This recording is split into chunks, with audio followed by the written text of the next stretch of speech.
Retail Media Thursdays. I'm Megan Harbold. We are here at the Wheel Tapper Pub in New York City, and I am speaking with Alex Juday from Incremental. Welcome, Alex. Thank you so much. It's so great to be here with you. Why don't you go ahead and introduce yourself? Sure. So it's fantastic to meet you.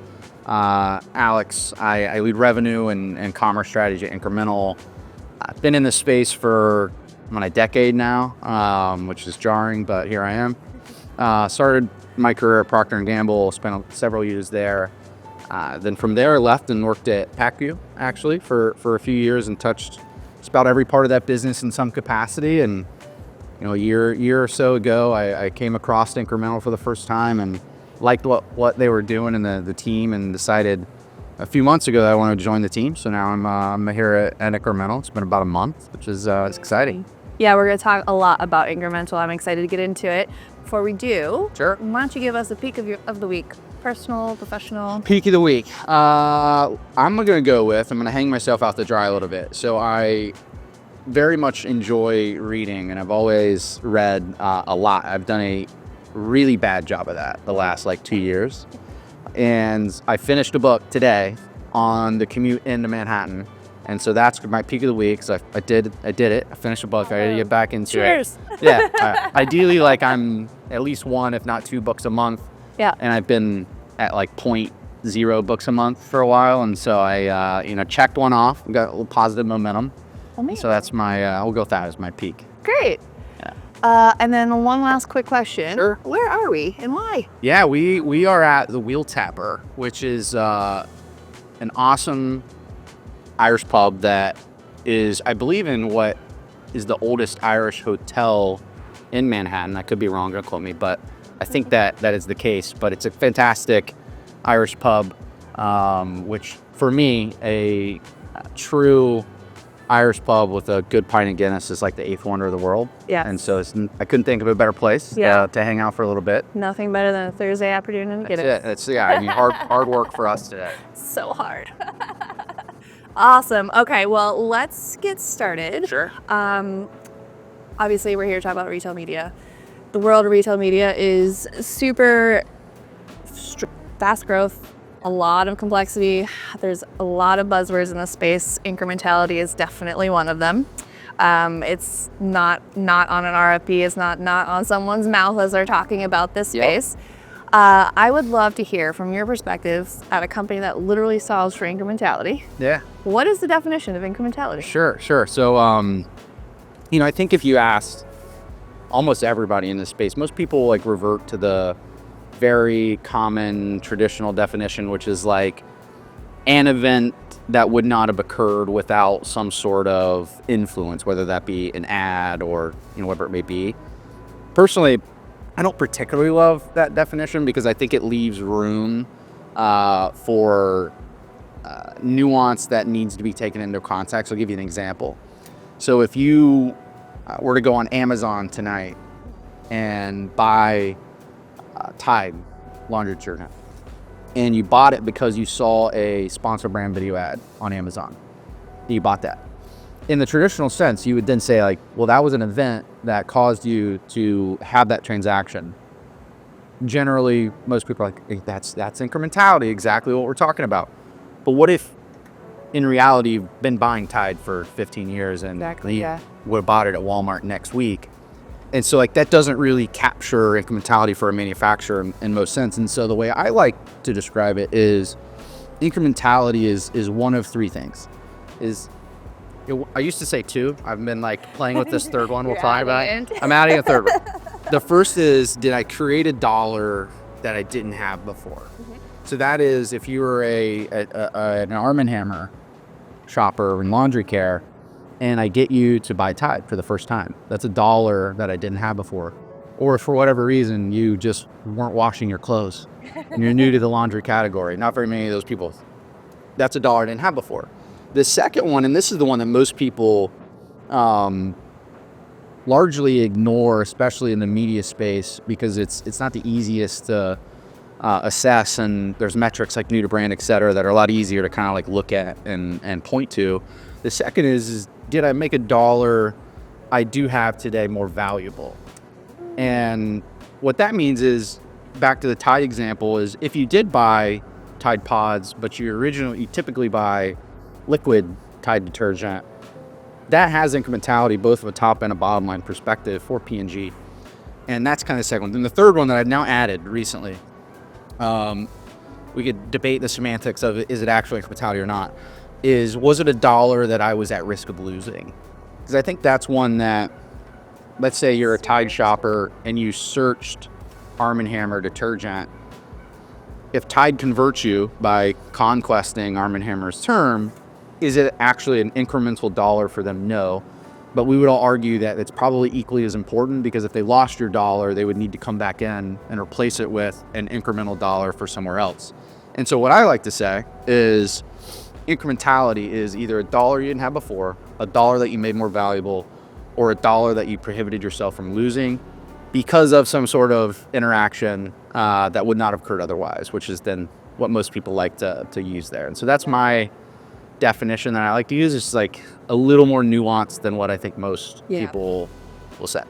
I love that. I think that's a very interesting way of thinking about it. I think there's no doubt, though, that even with the clarity of those three buckets, it's difficult to get to the actual metric that you're looking for. You've got all kinds of complexities in terms of, am I only caring about incremental if I spend an ad dollar on it, or is it incremental period? Is it just certain lines of business that you know what I mean? So I'm curious, what is the biggest challenge at getting at this metric, and what are you kind of being asked to solve at Incremental? Yeah, I think the biggest challenges that exist is if we hone in on what we'll call the commerce media space. Okay. Say retail, I'm starting to say commerce because there's CTV and all these other things coming in. If you think about measuring it in the commerce space, there's a couple really big mountains you have to climb. First is the integration and awareness of the relevant data inputs required. So that's where a lot of providers in this space kind of fall short. I used to work at PackView. PackView has amazing visibility to retail media. They have, just like Skai, they're connected to every retail media engine in the world. They also have fantastic visibility into Amazon, Vendor Central, Seller Central, all of that. They have no visibility to what's happening in a CVS or in a Meijer. And those businesses are gigantic for a lot of our clients. Or we take Skai. You guys started in the national programmatic social media space, and then you've came over and built a fantastic retail media solution that integrates all those things together. But then the same thing of like, there's really not a lot of commerce visibility in that ecosystem.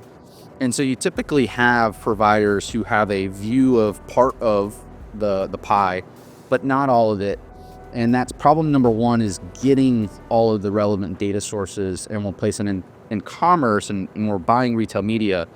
That is the actual retail signals, especially in an omni-channel environment, from in a Walmart, in a CVS, in a Kroger, then the retail media signals for that specific retailer, and then all of the relevant alternate media channels that exist. Because again, we'll go back to our Tide example. If you came onto Amazon and you searched Tide laundry detergent and you bought it, and your measurement provider had no visibility to TikTok, where you actually saw some sort of ad on TikTok or watched some video. Somebody did a fun little dance. Yeah, which is actually what caused you to buy it over here. They're going to attribute that sale to Amazon. And while Amazon should get some credit at it, because it had to be there for you, and it had to have inventory, all those things, this is actually the bulk of what happened there. And so getting all of the data in place is problem number one. That's like the mountain you climb before you actually then see the big ass mountain, which is then like, how do I put all of this data and segment it and index it and cleanse it and put it in what we call a data spine or a product graph, where you then are actually able to leverage and manipulate it and use it and the methodologies then to start to assess this kind of space. And so that's like mountain number one. Mountain number two is where a lot of the traditional measurement platforms really struggle, which is understanding the changing conditions of commerce. So when you built a measurement platform that was meant to understand running a 30-second TD spot on demographic A and geographic B, a lot didn't change super frequently there. MMMs, MMTAs, actually really good math. The math's been proven for a long time. It's been around for a long time. But the problem is that math's not positioned to understand something like commerce that moves at the pace that it does. So you could have a fantastic study for 3 months or 6 months or 12 months, whatever you want, and look back and say, hey, Tide, Amazon retail media was a 4-to-1 or 3-to-1 return for you. One of the core inputs to that was their average organic shelf position was 3. Right. Well, tomorrow, if that average organic shelf position for gain goes from 3 to 15, which it can, like that, your answer is now fundamentally wrong. And so being able to see all of the changing conditions of commerce and then understand how they impact that specific brand, that specific campaign, is kind of mountain number 2. And then the third is the nature in which our clients buy retail and commerce media today is at a very different grain and pace than national programmatic-esque media, where we are targeting specific keywords with specific SKUs with bids that change intraday. It's not how you buy national media, et cetera. Yeah. And so in order to be able to use measurement in this space, you have to have it at a level of granularity, campaign, SKU, keyword, and at a pace, at a minimum daily, to actually then be able to use it. Because if you just give me a Amazon sponsored product, it was a 3-to-1, I don't really know how to use that, buy against that. If you give that to me every 3 weeks or 6 weeks or 9 weeks, kind of irrelevant to use. And so those are kind of the 3 mountains. Get the data, actually be able to see it and understand it. There's the fug. The bugs love the Guinness. Second, as well. understand commerce, which fundamentally most don't. And then third, deliver it at a level of granularity and pace that practitioners in this space need to be able to use it. Yeah. I love that last point. The proximity to activation is critical, right? I think the entity by which you marry the data to like where you actually take action, it's one of the hardest things to solve in this space, especially as more upper funnel, more programmatic-esque type buys like CTV or just general open web. Like you're moving from like a product and a contextual target to like third-party audiences and things that are much more, again, to use your term, like the national buys, like they're about who, not what they're buying. And so connecting those two is a big part of what makes the quality of the measurement so important. We get asked a lot, and I think there's just kind of like a pendulum of maturity that's happening here, right? When we first started in retail media, it was all that on-site search. ROAS was king. That was the metric of success. You determine performance by ROAS. You put the dollar the next place where you were going to get that biggest ROAS. It's still today, a big guardrail around how buying happens, but there's kind of this shift in kind of moving the determination of performance from profitability to incrementality. What would you say, or why would you say ROAS is no longer the metric? What have you seen kind of change in the headspace of these buyers? Yeah, I think it's twofold. One is the amount of investment and resources and importance that this space now plays for many of our clients has gotten so large that it's just, there's more eyeballs on it, there's more people, it's more meaningful, and therefore it's graded at a deeper level of granularity. And so you have more people just paying attention. I remember when I was at P&G, I left in 2022. I had started working on retail media in 2020 when I was building the in-house retail media team at P&G.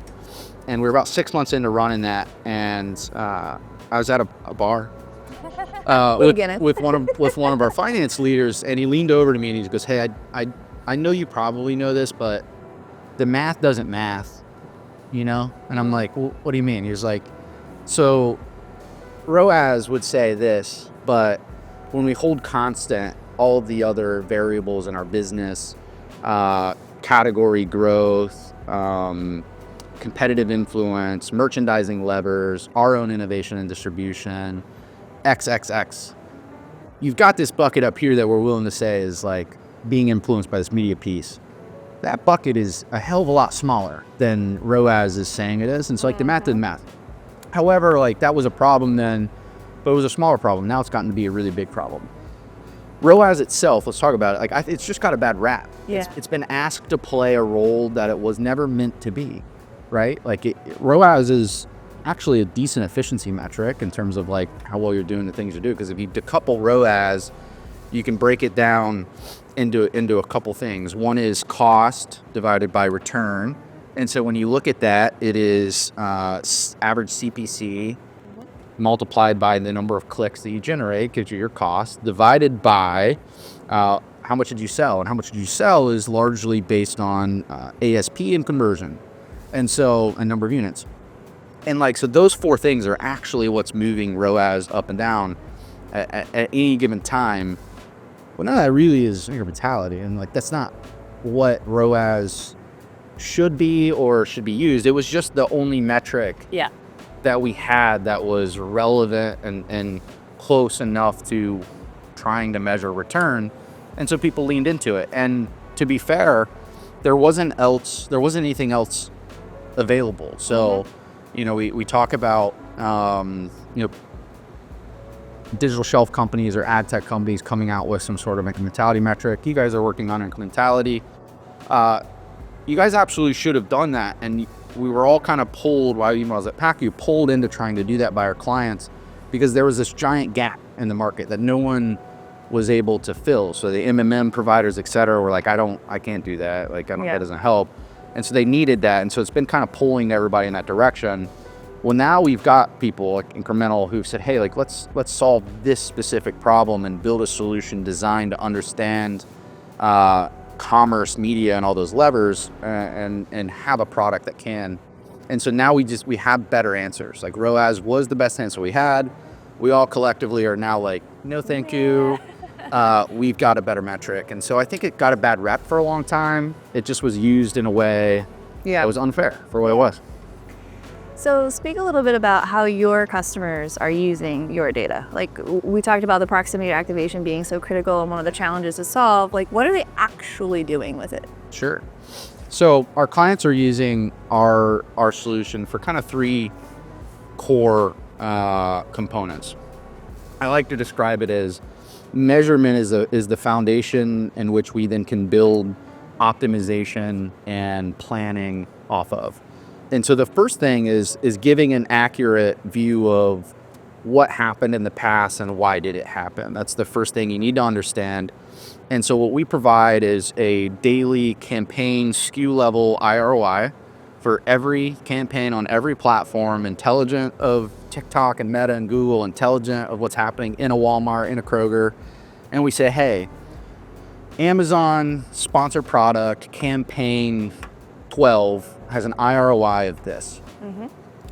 That's the foundation we have. Important to be able to look back and say, why did what happened in the past exist? Now we've got the ability to do a couple things off of that fantastic foundation. The first is optimize. So now that I know the true impact that my campaigns are having, how can I now drive optimal intended return? And I use those words very choicefully, because it's not optimal return that as most people would instantly think, how do I just sell the most? That may be the objective. That may not be the objective. Most large manufacturers, at least, have three core objectives: volume, profit, and share growth. And each brand and each retailer in their portfolio has a role to play in delivering those three metrics. And depending on where they are during their fiscal year, are they delivering volume, but they're missing profit? So in that sense, what people would actually like to optimize to isn't volume. They're okay there. They've sold enough cases of Tide. What they're missing is the bottom line. So now they actually want to optimize towards profitability. And so optimize towards optimal return, or intended optimal return, is the second piece, which is what is your business question or business objective you're trying to deliver at this specific time? Let's optimize towards that. Third is, and this is actually the first thing I saw of Incremental that like caught my eye, is I have PTSD from my P&G days, where I would just randomly on Make It Up a Wednesday, get a question from a brand manager, would be like, hey, what if I gave you $1 million? I'd be like, what do you mean? Like, what do you? That would be awesome. Yeah, what if I gave you another $1 million? And I'd be like, all right. I would go into a huddle room with my MarTech counterpart. Shout out Justin if he watches this. And my hands-on keyboard team, and we would sit in there, and we would try to make assumptions on where do we think we can spend the $1 million, and what do we think we would get in return, and what's the best indicator of what that would be. Horrible scenario. Like, I was on a whiteboard making assumptions on like ad stock and decay rate, and I cheated in high school and college and math, like not a good scenario. And I would come back and I'd be like, hey, I think you could get $2 million. I promise I actually put effort into a P&G. I wasn't, $2 million on these platforms. And they'd be like, thanks, I just wanted to know. Yeah. And I'd be like, thanks for wasting 72 hours of my team's time. And so the third pillar that we have is this scenario planning, sufficiency modeling, ad hoc solution that allows you to come in and ask questions. If I had $2 million more, where should I spend it and how much do I get back? Or on the flip side, my finance guy is telling me that I need to pull $2 million. Yeah. What happens to my business if I do that? And where's the best place for me to do so? And then you can do things like annual planning for like what should your budgets be, hold JBP considerations constant, etc. And so that's kind of an ad hoc part of our tool. And so those are the three main components: measurement foundation, optimize off of that, plan off of that. Total objective being understand the past, but now you can maximize your future. Awesome. Well, thank you so much. It's time for another beer, but before we do, I do have some quick fire questions for you. All right, dope. I'm going to get my handy dandy little paper out here. You'll like this, because obviously we like Guinness. So I have some Guinness trivia for you. Okay, I did just go to Ireland this year, so did the Guinness factory. Have you been to the one in Baltimore? I have not. It's obviously not nearly as amazing as being in Ireland, but highly recommend. It's good to our CPO Jesse is in Baltimore, and he has never mentioned this to me, and he knows how much I enjoy a pint of Guinness. And now, yeah, I have a bone for Jesse. Yeah, you've got something to talk about and complain about here. Okay, so couple quick questions. Okay. You better know this. What color is Guinness beer actually when held up to the light? Red? Yes, it's like a ruby red. It is not black, even though that is such an iconic.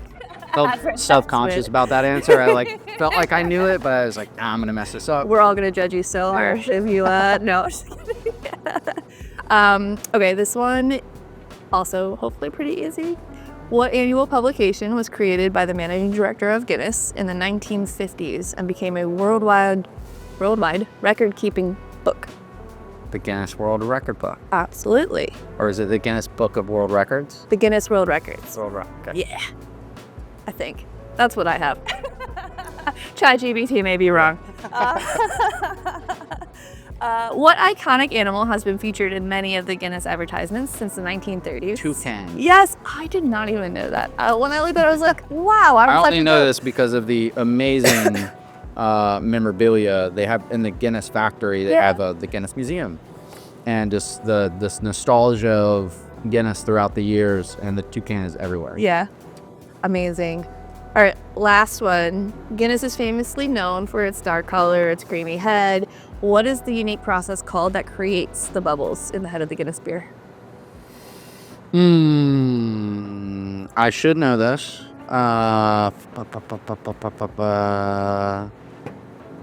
feel like I'm probably very wrong, but I feel like it has something to do with the nitrogen in the Guinness. Yes. Is it Nitrogenation. Nitrogen. See, yeah. Nailed it. Amazing work. Yeah. 4 out of 4.